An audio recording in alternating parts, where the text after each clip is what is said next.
When you know that you are queer, but your favorite drink is beer, that's gayish. You can bottom without stopping, but you can't stand going shopping, that's gayish. Oh, gayish, you're probably gayish. Well, life's just too short for narrow stereotypes, so it's gayish. We're also gayish. It's Gayish with Mike and Kyle. Hello, everyone in the podcast universe. This is Gayish. The podcast that makes sure you're never alone, even when you're jerking it. Oh, that's true. I'm watching. I can see you. I'm like Santa. I can see when you're coming. You are naughty. You're naughty. Very. Ooh, nice. I'm Mike Johnson. I'm Kyle Getz. We're here to bridge the gap between sexuality and actuality. And today, Kyle, can you imagine what if you had the ability to just like whenever somebody was masturbating to just like see them? That's the weirdest superpower ever. But also hot. Yeah. I would use it. Oh, yeah. What's Chris Hemsworth up to? Yeah. You could only use it if they were jerking off. So I don't know. I think he has people for that. Call in the staff. Oh, my God. To be hired as Chris Hemsworth's jerking offer. Hot, right? Yeah. Well, that's not what we're here to talk about. No. We could do a whole episode on that, though. I think so. I'm pretty sure at this point. Yeah. Okay. Yeah. Okay. So feedback, corrections, 100 words. First, use my hole, everybody. Yeah. Use Mike's hole. It's here for a reason. Yeah. It's crying out. Use me. Don't cry out loud.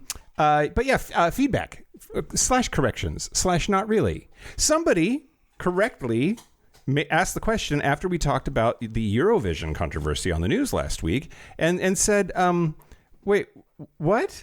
It's Eurovision. Why are we talking about Israel? Mm.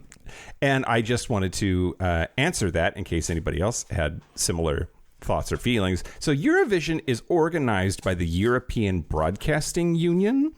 It's been around since 1950.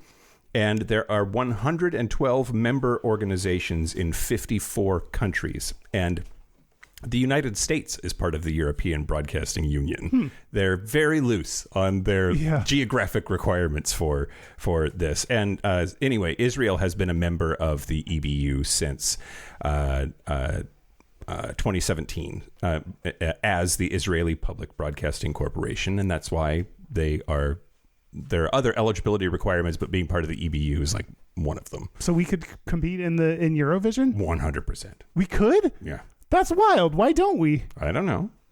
I don't know. Mike? Kyle? Why don't we? Should we be the ones? Yes. That do it? We'll create a song called "You're Probably Gayish" and sing about it. The EBU decides. We would have to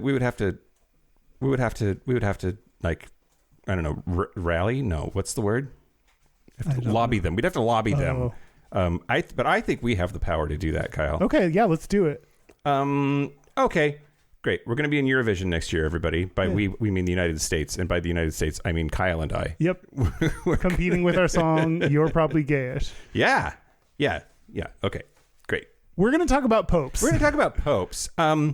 But first, the news. Shut your mouth hole. It's time for your ear holes. News.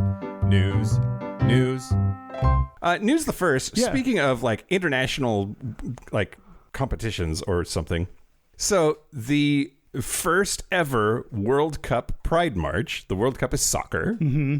And so the soccer tournament decided to have its first ever Pride themed game at a game that was going to be played at the Seattle, Washington Lumen Field Stadium on June 26th. That is our Pride Festival. And then by random selection, the game that was chosen for that slot was Egypt versus Iran. Oh, God. And Egypt versus Iran said, no, cancel that. Essentially saying, cancel Pride. Oh. Egypt and Iran, via FIFA and the World Cup, are asking Seattle to not do Pride. No, you don't have that power. Well, and that's like shoot for the stars and you maybe hit the moon. Yeah. I think that they would settle for just not having Pride shit happening inside the stadium. Yeah. But I also don't think they get to have that. Oh, are they going to force pride down their throats? Well, we can show up in rainbows and have flags and like sing gay songs, I guess. I don't know.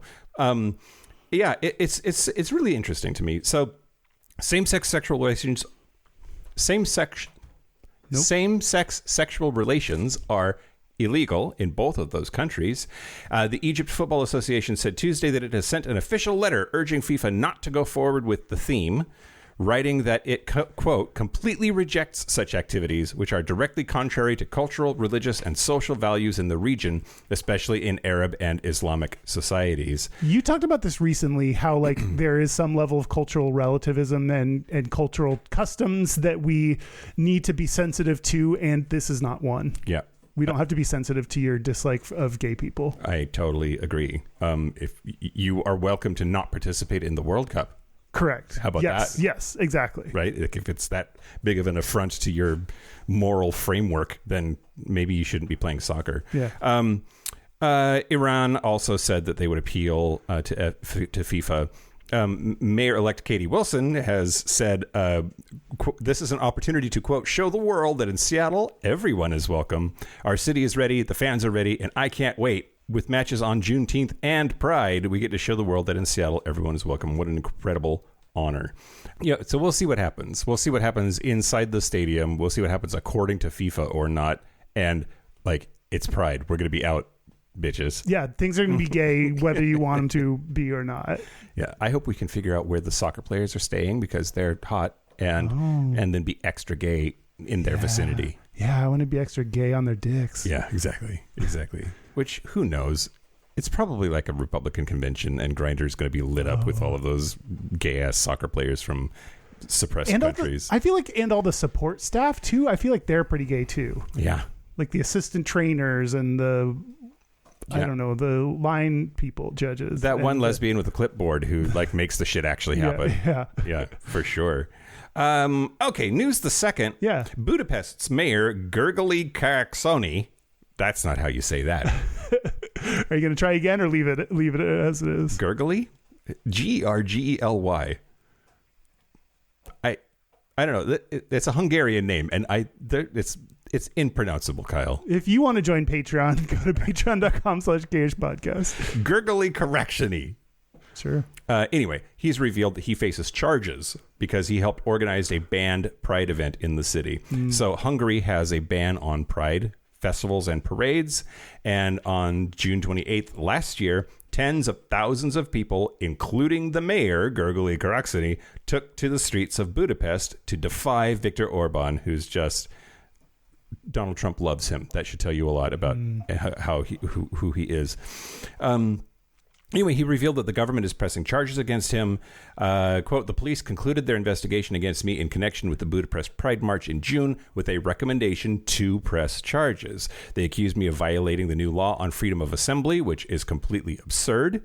And he says, quote, I'm proud that I took every political risk for the sake of my city's freedom, and I stand proudly before the court to defend my own freedom and that of my city.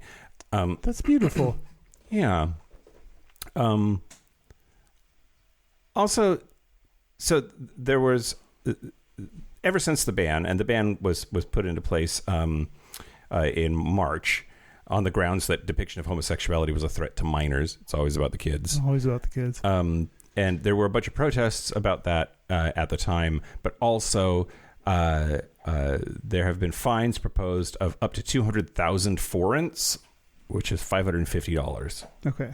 For organizers of Budapest Pride, anyone attending, and that's worth it. Worth it. Like, I mean, that's what Pride costs in some cities in America anyway, already. At least the good parties. Yeah. I've never been to a good party, though. Have you ever been to, like, a fancy-ass Pride something that with a... like a gala or like a big event or something? I just assume that like the whole something? gay world is doing something really expensive and awesome, and I'm just not. No, I just go to the cuff. Yeah, great. Which even that could be like $60 or $100. Yeah. Happy Pride. Is it too early to get our bracelets for the cup block party? I'm going to start waiting in line right now. Yeah. And then news the last, Kyle. Yeah. So the city of St. Pete Petersburg, Florida, was forced to remove their Pride street murals. Oh. And by dickbag fuckface asshole emeritus Governor Ron DeSantis's "Don't Say Gay" law and being in cahoots with the Department of Transportation over the supposed safety problems of Pride sidewalks and Pride crosswalks. Anyway, the city of St. Petersburg has said that they are going to be installing Pride-inspired bike racks. Okay. We can make anything Pride. You just slap a rainbow on that shit and we're good. Well, and that's exactly what it is. The bike racks are just the primary colors of the rainbow in order. It's, red, orange, yellow, green, blue, purple. There's a bunch of them all over the place. 11 Pride-inspired bike racks. So 11 rainbows. Okay, that's okay, but crosswalks aren't? Yeah. So the bullshit argument that the right is making, the Department of Transportation is trying to make and push to all of the states and local jurisdictions to toe the line, is that they are a visual distraction and that they will cause people to run over pedestrians. Which I bet more pedestrians do get run over in Pride sidewalks, but it's dickbags driving giant trucks with truck nuts that are mad at gay people doing it, as opposed to like any actual safety problem with the crosswalk. But that's interesting. If angry people drive through intersections that have Pride to cause accidents to inflate the numbers, then they could prove themselves true. Yeah, I don't think that's actually true. Yeah. I don't believe it. I don't believe it either. Anyway, it's just I think I love sort of malicious compliance, and this isn't even malicious compliance. This is just saying, like, fine, if you're going to take away our crosswalks, we're going to do something just as gay that is legal. You assholes. Yeah. And I really appreciate that when we just find another way. Yeah. Like, be sad about your crosswalks. Everybody's sad about crosswalks being removed, and do something else. That's great. Yeah, I love it. That's the news. That's the news. Speaking of things I love, I want to thank the following new Patreon member. Thank you to Adam Peterson. Nailed it, I think. Yeah, probably. If you want ad-free episodes a day early, if you want to use Mike's hole, it's right here. It's right here. It's just begging for it. If you want to get a signed t-shirt, if you want to pick your own episode topic, all those benefits are available and more. And you can support the show by going to patreon.com/gayish podcast. Do it. Do it. This is our third Losers Month entry, Kyle. It is. Right? Third?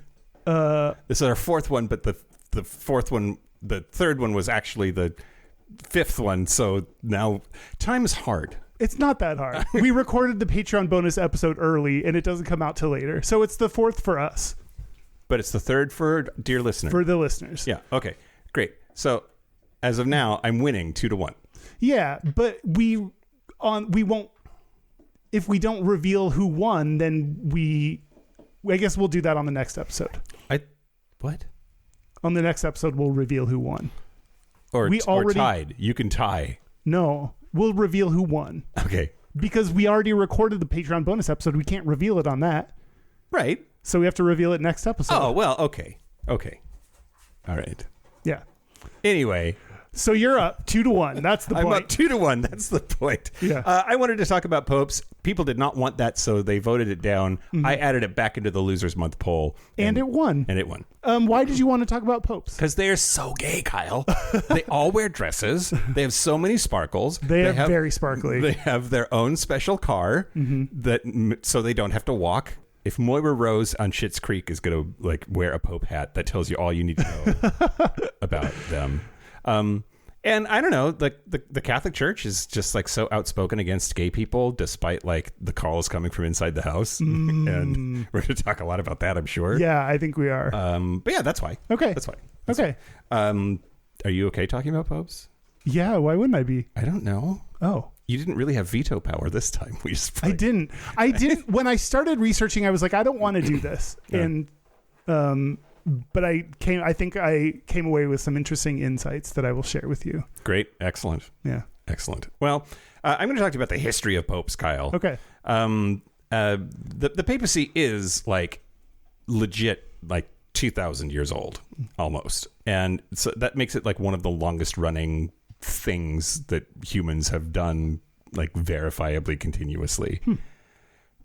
But it's a lot of drama. Like there's like the history of popehood has been like an HBO drama, riddled with bullshit, Kyle. It's magical.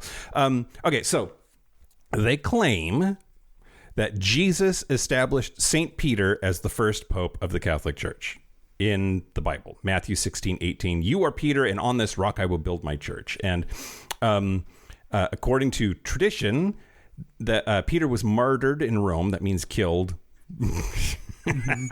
Around 64 CE under Emperor Nero. And he was crucified. He asked to be crucified upside down because he didn't want to die like Jesus did. Okay. Which seems kind of one-uppy, actually, to me. like fuck, Jesus only did it right side up. Turn me upside down. I'm going to do the whole thing upside down. Gonna outdo that pussy. In 1939, they found bones under St. Peter's Basilica that some claimed were St. Peter's, and Pope Paul VI confirmed them in 1965. But he's not the one that can confirm it. He doesn't do the DNA testing or whatever the fuck they do on bones to confirm them. Well, I don't care what he says. Who are you to argue with the Pope, Kyle? I'm Kyle fucking Getz. Rome is currently where the Pope lives and ruins the world. And it's Rome because both Peter and Paul were associated with Rome, but also it was the capital of the Roman Empire.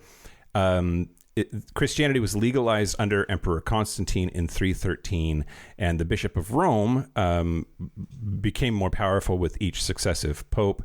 And there was some, like, it moved around, but basically Rome has always, not always, Rome is where the Pope has been and has been for a really, really long time. Pope just comes from the Greek word for father.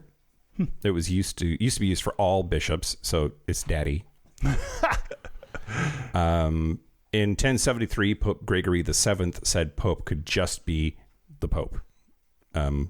Instead of what?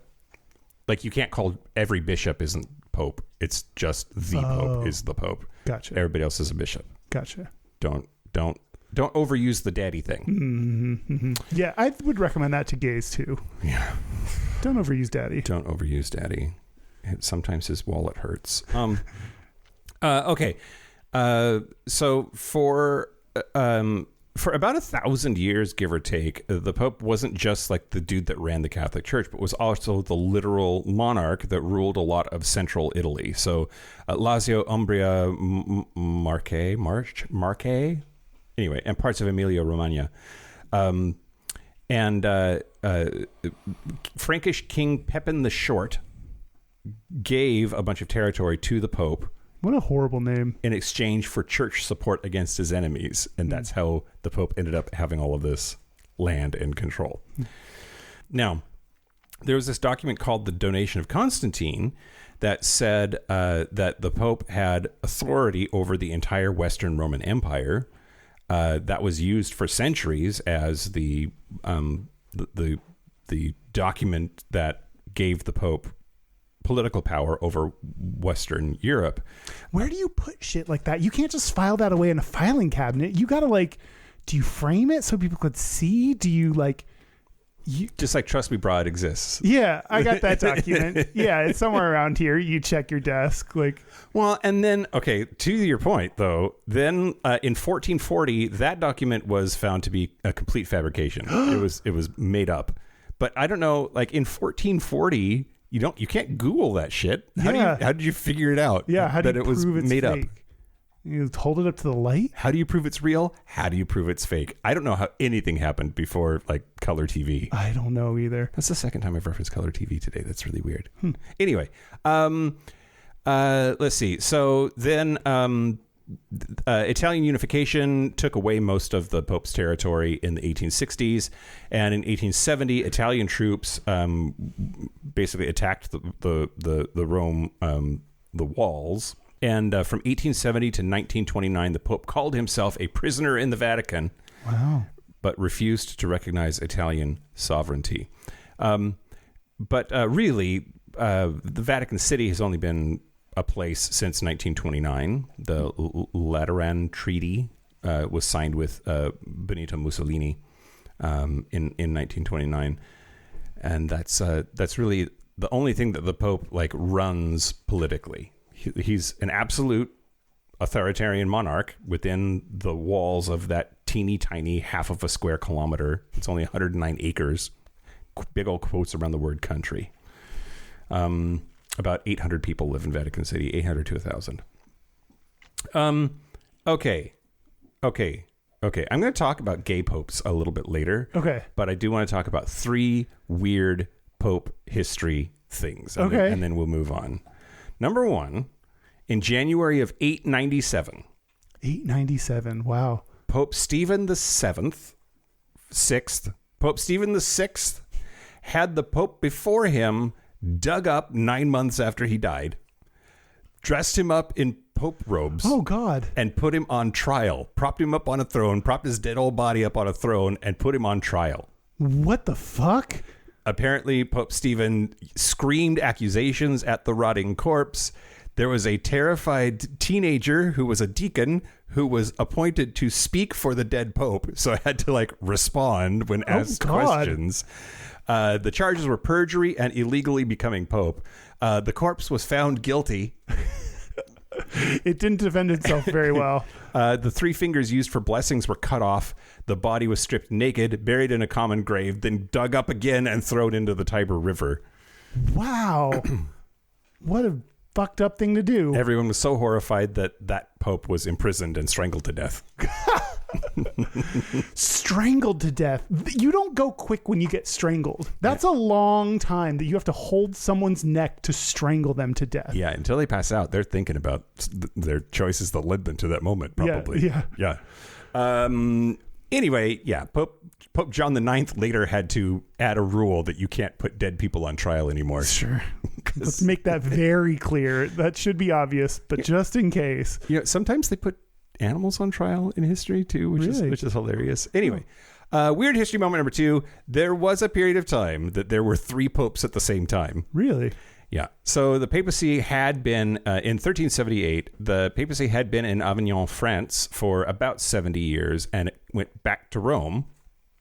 And when the Pope died in 1378, Roman mobs demanded an Italian Pope. So the cardinals had their conclave, which is how you choose a Pope, and they elected Urban VI.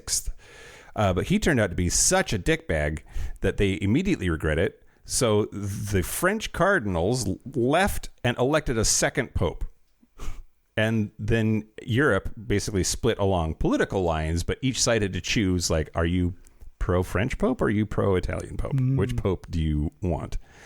And then in 1409, there was a council that tried to fix things by deposing both popes and electing a third one. But the first 2 refused to step down. So then there were 3 people that said, I am Pope. It wasn't resolved until the Council of Constance of 1414 to 1418. Who won? The Pope, Kyle. I can't. That's how these things go. Thanks. whoever outlasted them all. Although one of the deposed popes, Benedict XIII, locked himself up in a fortress and claimed to be Pope until he died. I mean, anyone can do that. Everybody just ignored him. Yeah. I'm the Pope, Kyle. You're the Pope for sure. And then the last, they've had some grisly deaths, Kyle. Being Pope is like kind of dangerous historically. Like not lately, but in 882, Pope John VIII was poisoned by one of his own clerics. But the poison acted too slowly, so the murderer just finished him off with a hammer. Oh my God. Sounds like a Saw film. Yeah. Pope John XII in 964, he became Pope at only 18 years old. Damn. And basically turned... I rule all women have to not wear bras. Yeah. Well, apparently the Papal Palace basically turned into a brothel while he was in the reign. He died because he was caught in bed with another man's wife, and the jealous husband beat him to death. Jesus.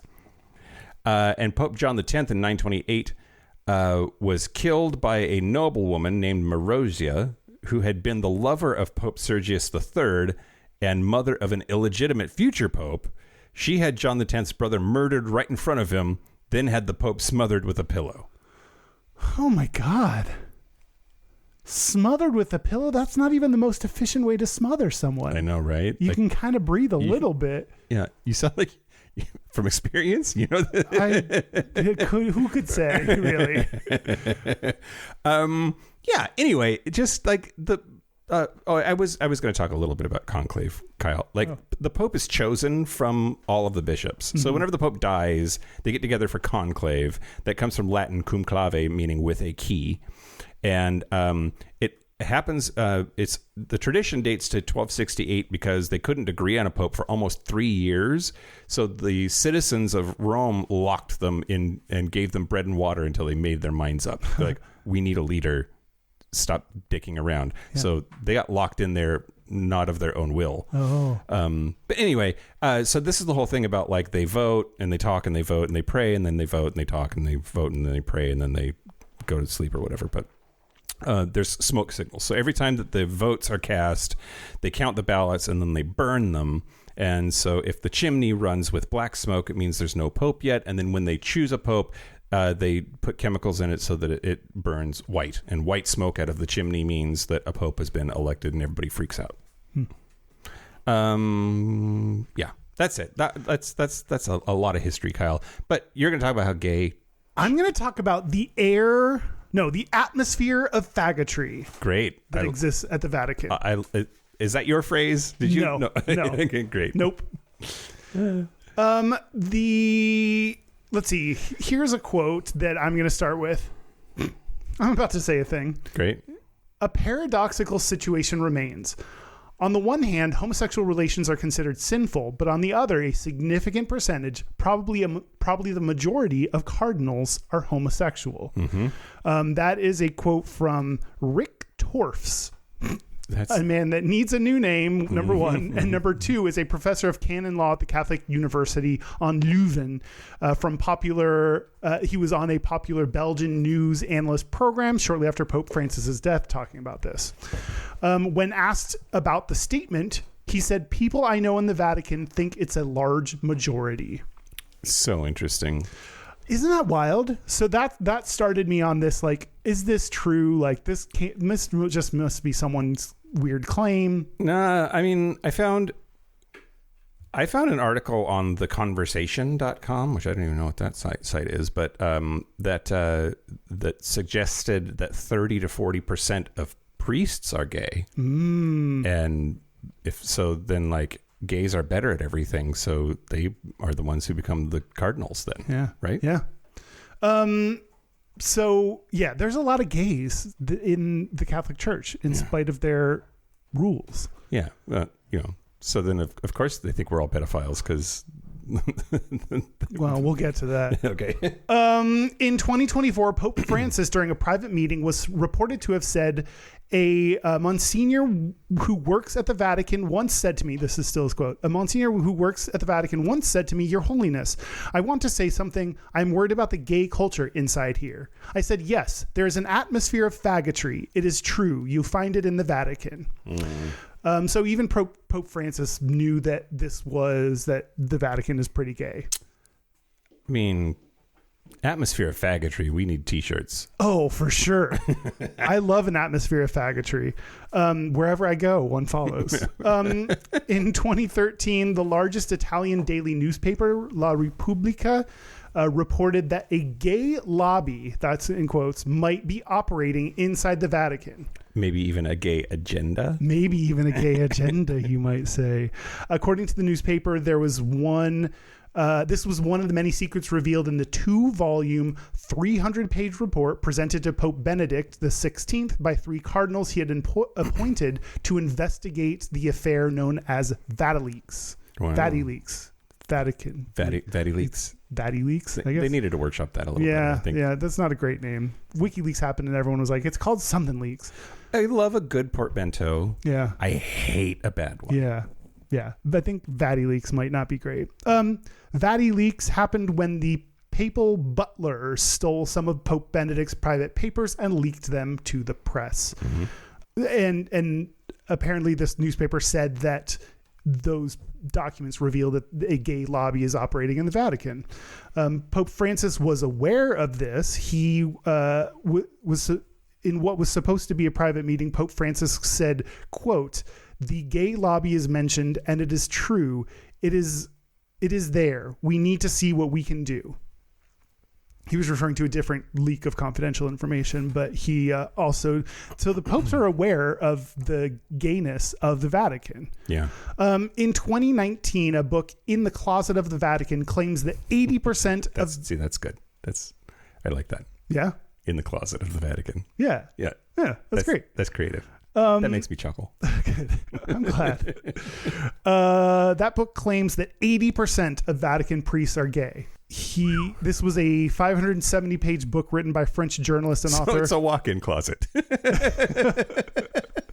Great. Author Frederic Martel, who spent 4 years researching it. He conducted 1,500 interviews, including with 41 cardinals, 52 bishops and monsignors, and a partridge in a pear tree. 45 papal ambassadors or diplomatic officials, 11 Swiss guards, and more than 200 priests and seminarians. Mm-hmm. The revelations include that claim that 80% of Vatican priests are gay. There was also the rule of thumb that the more homophobic a cleric was, the more likely he was to be gay. We've seen that over We've seen that before. And over and over again. For sure. It also revealed that some people accepted their sexuality. A few maintained discreet relationships. Others sought high-risk casual encounters. Who doesn't, girl? Right. Yeah. I get that approach to life. For example, one cardinal who held a senior Vatican position was an arch defender of church teachings on homosexuality. You can tell I didn't write that. And contraception while using male sex workers. I mean, you can't get pregnant. That's all that matters. It's all that matters. That's gayness is contraception, everybody. Yep. From the article in The Guardian that I read this in. Quote, although the book does not conflate homosexuality with the sexual abuse of children, which that's important, that's a difficult thing to do, Martel describes a secretive culture among priests that creates conditions in which abuse is not confronted, say people familiar with the book's contents. So wait, like like if we're going to look the other way on this gay thing, then we'll look the other way on this pedophilia thing too. That's my guess. Or child abuse thing too. Yeah, that's fucked up, but I get it. If you have an air of secrecy already, if the entire thing is you not going to reveal things or secrets or who you are, or if we're keeping all the bad things and all the demons at bay, we might as well keep all of them. Yep. And that creates a culture in which you can get away with shit like this. Ew. So unfortunately, the gayness relates to the abuse of children, but not in the way you might think. Yeah. That's wild. Yeah. So the Vatican, I didn't know before doing this that the Vatican is super duper gay. Super duper gay. There was that, we talked about it on the show when it happened. There was that apartment that was rented to a cardinal or bishop or something like that. That was just like this giant gay orgy was busted there. Oh, hot. And there was a bunch of cocaine involved. Mm-hmm. Let me see. Do I have that? Did I put that in my notes here? Are you going to try to find that news story? No. Oh, okay. I thought maybe it was in... Yes. Here it is. I found it, Kyle. Wow. So Monsignor Luigi Capozzi, who's a secretary to a close papal advisor, was arrested by Vatican police after hosting a cocaine-fueled gay orgy in his Vatican apartment. It happened to be the former apartment of Cardinal Ratzinger, who would become Pope Benedict XVI. Wow. He used a BMW with Vatican license plates to transport cocaine because if you have Vatican license plates, you are immune from police searches. Wow, that doesn't seem fair. Neighbors, who are all high-ranking cardinals, complained about the, quote, steady stream of young men. And then the young men had a steady stream. Yeah, exactly right. Isn't that wild? Yeah. That's like... It's okay. I kind of weirdly admire the intelligence there. What, that he can grab some cocaine and be like, nope, can't do anything about it. Yeah. Yeah. That's balls, you know? Yeah. I wish I was some important position so that a steady stream of young men would come over to my place. Or do you just need a lot of cocaine? Oh, sure. I can. Okay. I'll just pick up some cocaine. Well, okay, Kyle, I'm going to talk to you about gay popes. Okay. I'll talk about Pope Joan later. Gay popes. This is more history stuff, but this is about like gay popes throughout history. Okay. We've already talked about like that the priesthood is very, very gay, depending on who you ask. But it's like gay people are certainly well overrepresented in the gay in the Catholic priesthood. Yeah. In fact, there's a thing that I was going to make a segment out of that I decided not to. I'll just say the bottom line here, that apparently a bunch of Catholic priests died at a rate 4 to 6 times that of other men during the AIDS crisis. Wow. And not always because of AIDS-related complications, and it certainly wasn't. It was underreported as such in the news because of covering it up. But like, there's legit like the Catholic priest population took a hit during the early days of the AIDS crisis. But not due to AIDS-related complications? No. It was due to AIDS-related complications. It just wasn't reported as such. Got it. There's a big dip in increase in deaths or dip in population, whichever way that you want to say that, in the mid 80s.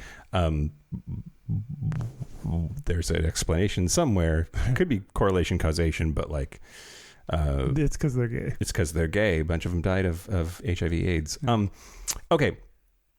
So let's talk about Pope Julius III, Kyle. Okay.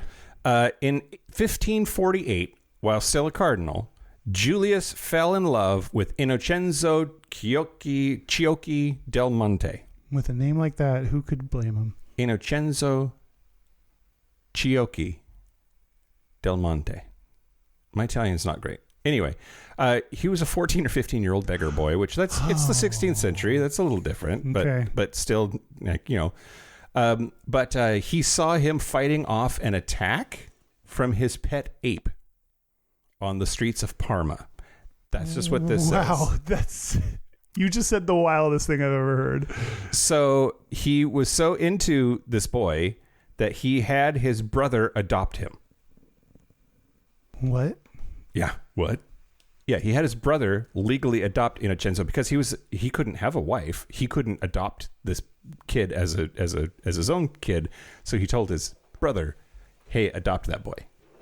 Interesting. Wait, why couldn't he? Oh, are you not allowed to adopt children when you're... Can't have kids. You can't have a spouse. Okay.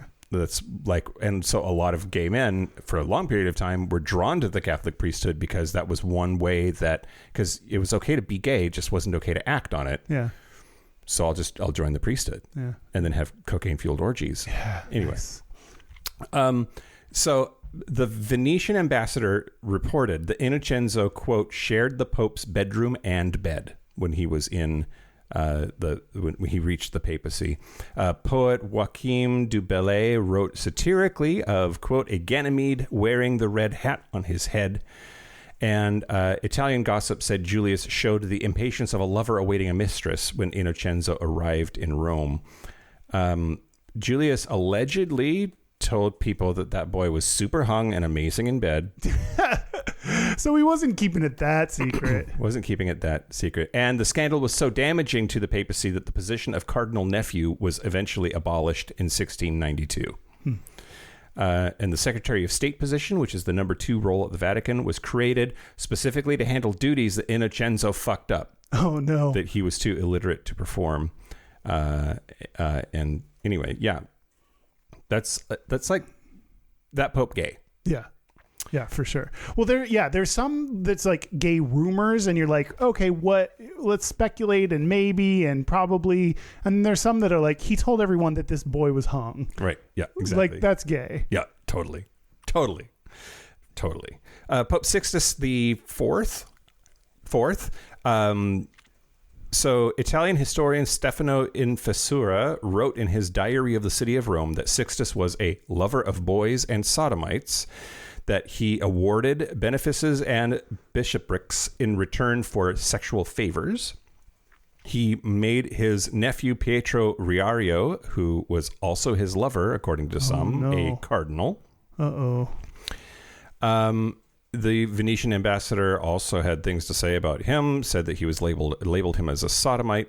And Lewis Crompton wrote a book called Homosexuality and Civilization, and has a lot of things in that book that document that Pope Sixtus IV was gay. Pope Benedict IX was the 11th century. And according to Lynn Yamaguchi Fletcher, a scholar of the papacy, she says that he was primarily homosexual. Quote, the first pope known to be primarily homosexual. He became pope around age 20 through family bribery. And Pope Victor III wrote, quote, his rapes, murders, and other unspeakable acts of violence and sodomy. His life as a pope was so vile, so foul, so execrable that I shudder to think of it. Wow. What an unfortunate person to be gay. Yeah. Because it doesn't seem like he left a good legacy for us. Not all gay people are good. That's absolutely true. And I suppose, like, power corrupts, but absolute power corrupts absolutely. Mm-hmm. And just like the Roman emperors, we see a lot of them do, like, a lot of freaky shit when they get to that untouchable position of power. St. Peter Damian accused him of routine sodomy and bestiality and sponsoring orgies. Sponsoring orgies. Yeah. This every like 10 minutes I have to stop and hear a message brought to you by our sponsor. Hi, this orgy has been brought to you by the Pope. Get that dick out of your mouth. We got the sponsor message. Sponsor time. Okay, go ahead. Okay, keep going. No, keep going. He also Time Magazine did a whole thing on this dude and said that he turned the Vatican into a male brothel, basically, while he was Pope. Nice. And he also sold the papacy. He got bored of being Pope and sold it to his godfather for about $30 million in today's money. Damn. I would take $30 million. To be Pope? To be Pope? I wouldn't want to be Pope, so it'd be a win-win for me. Yeah, but that's a long con, though. To work your way all the way up through the Catholic Church, all of those coke-fueled orgies and I know, I'd have to go through so many coke-fueled orgies. What a burden. Just to become Pope and then sell it for $30 million. Nice. Maybe worth it, actually. Yeah. Probably that's, for as long as it would take to get there, a pretty good salary. Pretty good return on investment. Yeah. For sure. Let's see. So there's just a few other gay popes. Not a ton of details. Pope Julius II, 16th century, was the warrior pope. He's the one who commissioned Michelangelo's Sistine Chapel.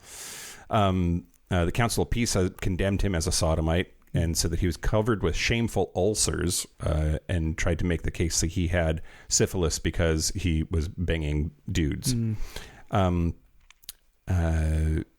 His rumored lover was Cardinal Alidossi, and when he was murdered, Julius apparently barricaded himself in his rooms, refused to eat, traveled in a closed litter from which passersby could hear the Pope sobbing.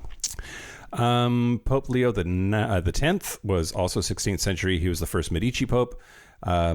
He sold indulgences, which that's corrupt as fuck, but that's why Martin Luther wrote his 95 Theses, or one of the reasons.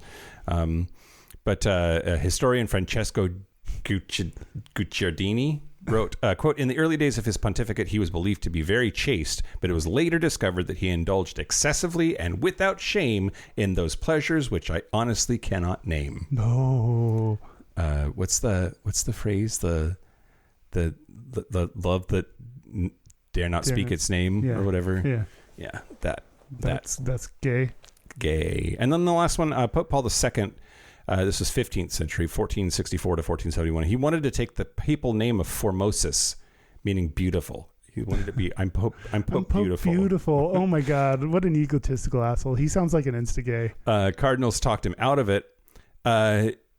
Apparently, so he did lots of like sparkles and beading and extra glitter and gold in his his robes that he would wear, his outfits that he would wear. One scholar calls it, quote, the most sumptuous ecclesiastical drag. Oh, wow. His enemies called him Our Lady of Pity, and his predecessor suggested calling him Maria Pietissima. Anyway, Pope Paul II was like a pope drag queen. I will talk about one more Pope thing in a little bit, but first, you want to talk about Pope Francis? Not a gay Pope, but said a lot of stuff about gay people. Yeah, so, I mean, he's the most recent, like, I know we have a newer one, but, like, we have a lot of history of him talking about gay people, so I wanted to read some of the quotes to see where the Pope tends to stand on gay issues. So first, quote, a person once asked me in a provocative manner if I approved of homosexuality. I replied with another question. Tell me, when God looks at a gay person, does he endorse the existence of the person with love or reject and condemn this person? We must always consider the person. Yeah. I mean, it's big, like, hate the sin, love the sinner vibes, which is not the kind thing people think it is when they say it. Yeah. It seemed like a non-answer kind of as well, which, like, if you really do support gay people, you'd probably just be like, if he asked me if I support homosexuality, I said yeah. Right. I said yes. Right. Yeah, clearly 100%, you know, like, yeah. I mean, there's the kindest reading of his response though is like, doesn't matter. It doesn't matter. God loves them. Like, they are part of the flock and deserve God's love, and we'll do what we can for them. That's like, there's a kernel of compassion there. Yeah. Like, yeah. There's something nice. He didn't flat out say like, no, it's shit, you know, like, so stone them. Yeah, exactly. Exactly. If they, another quote, if they, referring to gay priests, accept the Lord and have goodwill, who am I to judge them? They shouldn't be marginalized. The tendency is not the problem. They're our brothers. Yeah. And you know that someone doesn't know how to talk about gay shit when they refer to things like the tendency. Yeah. Yeah. Which is fine. Like, you don't have to be totally LGBT literate to talk about gay issues, but, you know, don't refer to being gayness as the tendency. Yeah. Which, like I've said it before, the whole thing in Catholicism anyway is that, like, the desire isn't bad; it's the acting on it that is, and I guess that's better. But then just like the sinful thought in the first place at all means that you're sinning. Yeah. It means the devil's working through you or whatever. Right. When talking about LGBT children, quote, we come across this reality all the time in the confessional. A father and a mother whose son or daughter is in that situation. We have to find a way to help. Tendency. Yeah.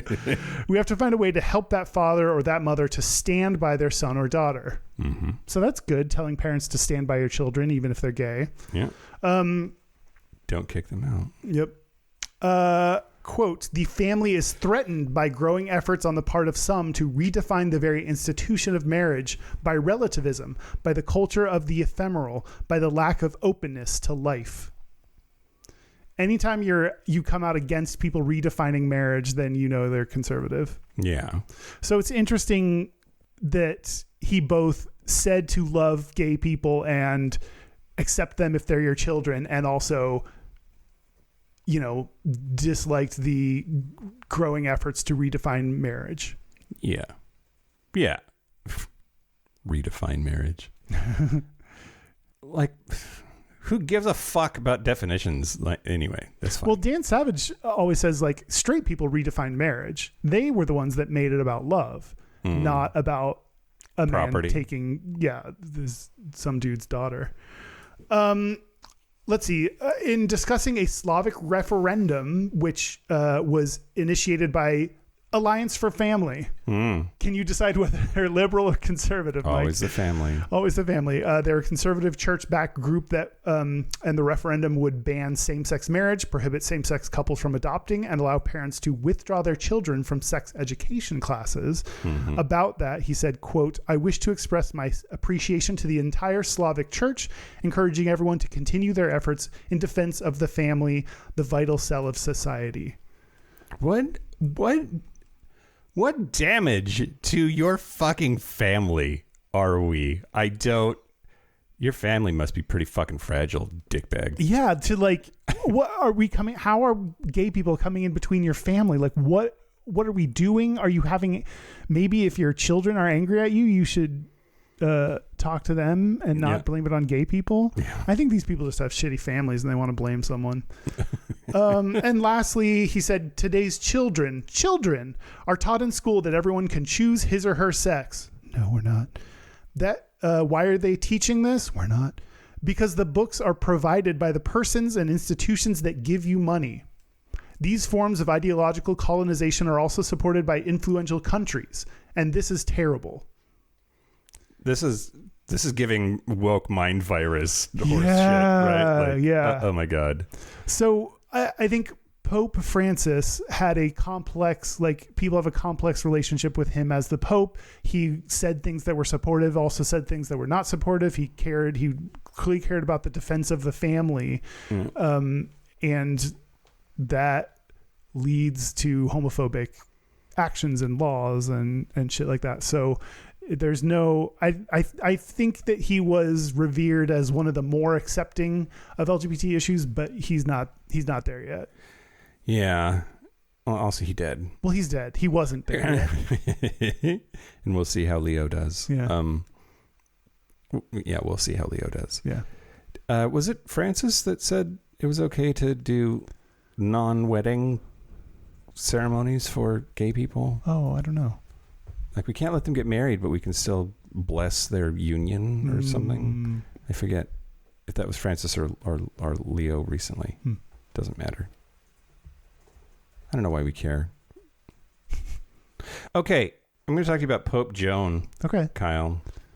So according to medieval legend, there used to be a female pope. Wow. Her name was Pope Joan. She allegedly reigned in the 850s. And for 400 years anyway, Europeans believed this story was fact. There's a bunch of stuff that happened in the Catholic Church somewhere in the 11th, 12th century where they started to care way more about this shit. So prior to the 12th century or so, they paid almost no attention to homosexuality. But then there were a bunch of priests like Saint Elred of Rivau, whatever that word is. And anyway, who would write about same-sex desire, ongoing emotional and physical relationships with other men, and they were still priests, they were still celebrated important members of the community. It wasn't something that immediately got them kicked out or excommunicated or whatever. Anyway, but then they had the Third Lateran Council of 1179, and that's when the church outlawed sodomy. But that means that there was sodomy wasn't illegal inside of Catholicism for longer than it has been. Oh, wow. Since, right? But anyway, things used to be chiller is all I'm saying. So Pope Joan was allegedly a brilliant young woman from Mainz, Germany. Some versions of the legend say England. That she dressed as a boy to access education that was forbidden to women. She entered a monastery. She excelled in scholarship and theology, became known as John Anglicus, which is John the Englishman. Was she trans? And she rose from scribe to notary to cardinal to pope. During a papal procession, Pope Joan unexpectedly went into labor and gave birth in the street. Surprise! This dude is pregnant. The crowd was shocked and enraged, discovering that their pope was a woman. And depending on which version you read, she either died in childbirth, was stoned to death by the mob, or was tied to a horse's tail and dragged through Rome. Ow. Most sources place her reign as 855 to 858, and that she served as Pope John VIII for about 2 years, between Pope Leo IV and Pope Benedict III. Other places say that was 1099 to 1100, which the stories are 250 years apart from each other. But that is probably just legend, because it was widely accepted as fact and repeated. It had meme quality for the time. The Council of Constance, though, in 1415, talked about her as if her history was absolutely real and happened. In Siena Cathedral, which was finished in 1263, has a bust of her among the papal portraits. And there was a coin that was found in 2018 by archaeologist Michael E. Habicht from Flinders University, and found that there were two distinctly different monograms attributed to Pope John VIII. And he argued that the earlier one belonged to Joan. Is it true? There's also the story that papal processions for centuries would avoid a specific street in Rome. And believers say something scandalous must have happened there, and the street became known as Vicus Papissa, Street of the Woman Pope. And so these are all things that point to there being something to this story. Interesting. I'll talk about, it's probably not true, but the question that you asked is the one that I immediately want to know. Let's say it's true. Let's say this happened, whether she gave birth and that's how she was discovered or not. Was she trans, or was she a cis het woman who decided to like play a trick on the Catholic Church and rise through the ranks? Yeah, to like, I'm gonna become a boy. I'm gonna go do all the boy things, and that feels pretty trans to me. It feels pretty trans to me too. Yeah. And then if he was trans and just we didn't have the language for that, he didn't have the language for that. Gosh, and he got knocked up. My goodness. No. Like, I guess he could have been gay. Yeah. And got knocked up at one of the coke-fueled orgies in the Vatican. Yeah. Yeah. So there's a book called The Cambridge History of the Papacy, and explicitly they say, quote, "There's a trans reading of Joan as a man in a woman's body rather than a woman in a man's garment," and that trans people are likely to find inspiration in that interpretation of her story. It's the question of like, did she have to because of oppression, or did she want to because of identity? Yeah. Medieval people didn't have the same language. They didn't have the same sort of gender identity like constructs or rules, but she might have been what we call a trans man. Trans pope. That's pretty cool. So we either had the first female pope or the first trans pope, or none of it never happened. Okay. Miles Pattenden from Australian Catholic University said, quote, "Some consider Joan a feminist pioneer. Others see her as an early trans figure. From a certain perspective, does her existence even matter?" Yes. I would say yes, it does. But like as a symbol, you know? Yeah. Legend claims that after her, a special chair with a hole was created so a cardinal could reach through and verify the new pope had testicles. What? That's horrible. I was like, the pope, a fisting chair, kind of? Sort of, but it was just a whole like at when the pope would be confirmed, would have to like teabag the hole in this chair. Yeah. So like, and apparently like the legend includes that the cardinal has to reach through, dangle the ball, like jiggle the balls, jingle them, and then announce "Duos habet et bene pendentis," meaning he has two, and they dangle nicely. Don't editorialize the quality of the balls if you're going to do this. Just say that they exist. Yeah, apparently such chairs did exist, but scholars say that they existed before the supposed reign of Joan and were used for humility rituals, but it's unlikely that we were looking at Pope balls. Okay, as part of the process. Anyway, that's Pope Joan. I think it's really interesting. Yeah. If nothing else, I want the takeaway to be, I think that the Catholic Church used to be chill about these things. So did lots of people, or like neutral at the very least about LGBT stuff, and that like we've just gotten like more and more maligned with time. So if you go back to our traditional values, they might be like, okay, then be neutral about gay shit. Right. Exactly. Yeah. Well, I'm going to do an Ask Reddit because I thought this one was interesting. The question was, why doesn't the Pope get rid of all the Catholic LGBT affirming churches? We have a Catholic church here in Seattle that is pro-gay because you gotta be. You couldn't live here to exist in Seattle. Yeah. Yeah. This was posted to r/Catholic Philosophy by a deleted user. The full post says, why doesn't the Pope excommunicate churches that publicly and openly oppose Catholic teachings? I'm talking about these German churches where their priests and bishops publicly support LGBT lifestyle. The same goes for certain Catholic churches in North America. Maybe Pope Francis is too naive and we need to wait for a new Pope. Yeah. So, some of the answers. First, it's not the Pope's job to discipline or close individual churches in Germany or North America. Only the bishop of the diocese can lawfully do that. Canon 515-2.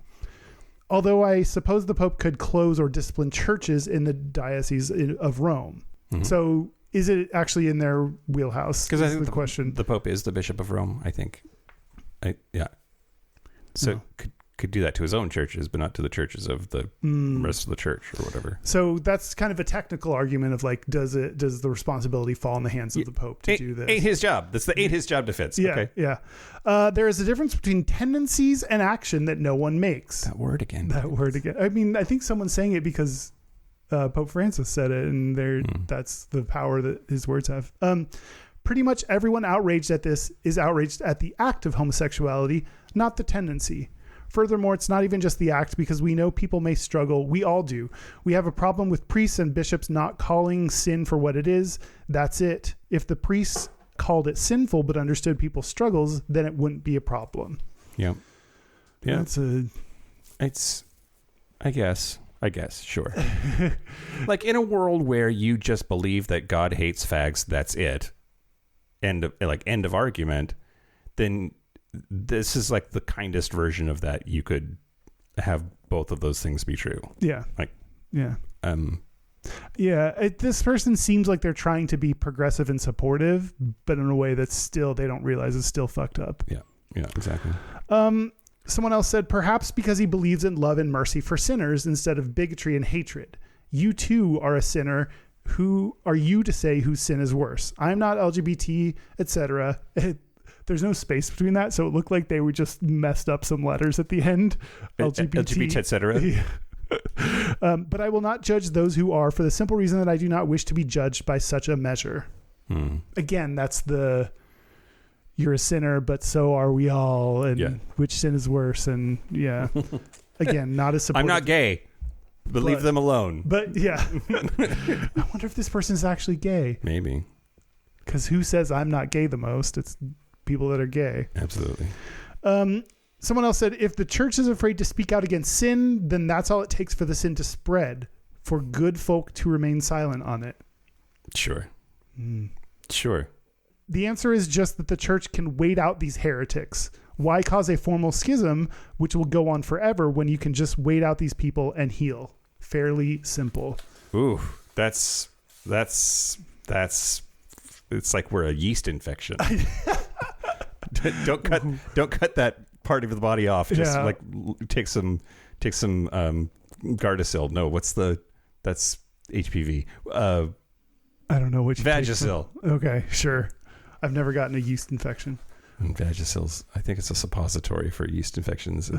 Did I take my pills today? Oh. Anyway, okay.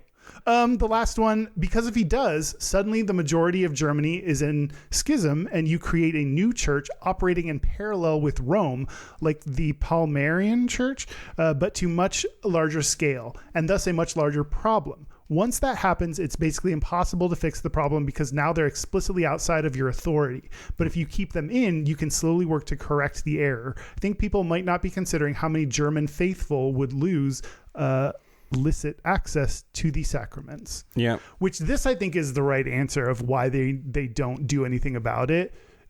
Because, they're already hurting for members, and to cut out those that support LGBT issues is going to create a fraction within the church that then is going to lose them even more members as people go over to that side of the church and pick the sides between the two. And so I think that's the real reason. Well, and we've seen other denominations of Christianity than Catholicism have serious issues that over a differentiation in how they treat LGBT people. Like they would be right to be afraid of the backlash, right? There are other examples that validate that fear. Yeah. So I think that's part of why they just kind of tolerate it. And I don't know what it's going to take for the Catholic Church to flip its stance.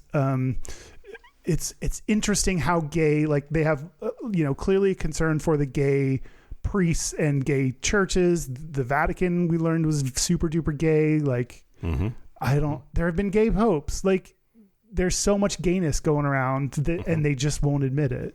We just need one to get to the top and then speak ex cathedral and say, no, God told me gays are fine. And then the church will implode. Yeah. Schism. Yeah. But I don't know. Jesus Christ, Kyle. In the Patreon segment, I'm going to talk about some more famous popes. Oh, okay. It's going to be fun. Yeah. I'm excited. Tortured segue moment. Anyway. It's not if you don't say that. No, it's fine. Everything's fine. Did we do it? We talked about popes a lot. Yeah. The takeaway is popes are gay. Popes are gay. Popes are gay. The Vatican's gay. Priests are gay. And I think we talked about this in the book, that I think best little boy in the world syndrome is probably part of it. That, like, if you're going to be the bestest Catholic of Catholics, to make up for the fact that you're gay and wounded. Yeah. I think there's something there. Yeah, I think so too. So should we take a break? Yeah, and pray. Yeah, let's pray on it. Get on your knees. Amen. Break. This is the part where Mike and Kyle take a break. Are we back? We're back. We're back. We're going to do our Gayest Straightest. We're going to do our Gayest Straightest, but first... come on my face. Come on the cruise. Come on the cruise. Yes. We're having a cruise. It's in February of 2027, so there's plenty of time to get a spot, but gayishpodcast.com/cruise. We have a lot of people coming. It's going to be a great group of people. We're really excited about it. Yeah. Plus, Mom will be there. Yeah. Yeah. Our website's gayishpodcast.com. We are on social media at Gayish Podcast, or you can find our Facebook group. Links to our Facebook group or our Discord at gayishpodcast.com/contact. Our hotline, you can send us text messages or leave us voicemails, is 585-5-GAYISH. It's 585-542-9474. Standard rates apply. Our email is gayishpodcast@gmail.com. Our physical mailing address is Post Office Box 19882, Seattle, Washington, 98109. Let's do our Gayest and Straightest. Let's do our Gayest and Straightest. Kyle. Okay, I'll go. Okay. Are you okay? My gayest is I wore my known homosexual t-shirt that Derek got for us. Thank you, Derek. I wore that to my screenwriting class where I'm writing a gay film, so I thought it was fitting. Did people notice it? Did they say my teacher said in the Zoom chat that he liked my shirt. Oh, great. And I hearted it. Excellent. Yeah. Excellent. My straightest is I ordered a new washer dryer because mine broke. Oh, yeah. And I don't think there's anything, I don't know that it's straight, but there was just nothing gay about the process. You know, you do some stuff and there's just no gay aspect. There was, the only gay, maybe because it's little, so it's kind of cute. Mm-hmm. Mm-hmm. I don't know. But also, like, you have a very specific place that it has to go. Like, it's not like you have a lot of size options. Yep. I found one thing that worked. So that made it easy because I was like, I have to buy this one. So, yeah. Well, the straightest thing about me this week is sending out Christmas cards. I just feel like that's a straight person thing to do. Oh. Like, write out envelopes and, like, send out holiday greetings. Yeah. Straight couple energy. Yeah. But then the gayest thing about me this week is that the cards are of us in matching outfits with our puppy. Yeah, that was pretty gay. Thank you for my card. You're very homosexual. Yeah, we're wearing matching pajamas and we're wearing matching shirts and Zucchini's being adorable. It's like so gay. so gay. We have a listener's Gayest and Straightest. Yeah. Who is it this time? This comes from Brandon in Palm Springs. Brandon. Hey, Mike and Kyle. This is Brandon in Palm Springs calling with my Gay and Straightest. Gayest and Straightest. So this week was Halloween, and the gayest is a group of us dressed up in a costume as bees with our stingers out in the front, and went out to the bars in Palm Springs on Arenas and buzzed around there and poked people with our stingers. Straightest is, while we were there at one of the bars, I was more interested in watching the World Series to see who was going to win that particular game while I was on the dance floor. Thanks, guys. Keep up the great work. Look, voluntarily watching baseball, that's just silly. But I like the stinger idea. That's really cute. Yeah. I really like that. Sting me. Sting me, daddy. Use my hole. We did it. We are running for Pope now. Yes. I'm going to earn $30 million by selling it. Yeah. So get me there and I'll give you some. Coke-fueled orgies. Oh, love it. Yeah. Well, thanks. No, I'm not going to thank the popes. No, That's I don't think so. bad. I don't think they deserve it. All right. Thank you to the gay popes. No, they were pretty bad. They were pretty bad too. Shit. Thank you to no one. Thank you to nobody. Except the following Super Gap Bridgers. Thank you to Adam Y. Why? Locomotive, Simon Srirachi, Kaylee Adams, Kid Oliver, Kobe Gordon, Squaggle, Andrew Bugby, William Bryant, John Crowley, Stephen Porchio, Stossel, Jonathan Montanius, Forrest Nell, Steve Douglas, Explosive Lasagna, Michael Covington, Thomas B, Dusty Sands, A. Coleman, Chris Cacciatorians, and Jerome York. Thank you for your support. Thank you for your money. That's it. From the Chris Cacciatorian Studios, I'm Mike Johnson. I'm Kyle Getz. Until next week, be butch, be fabulous, be you. See ya. Next week.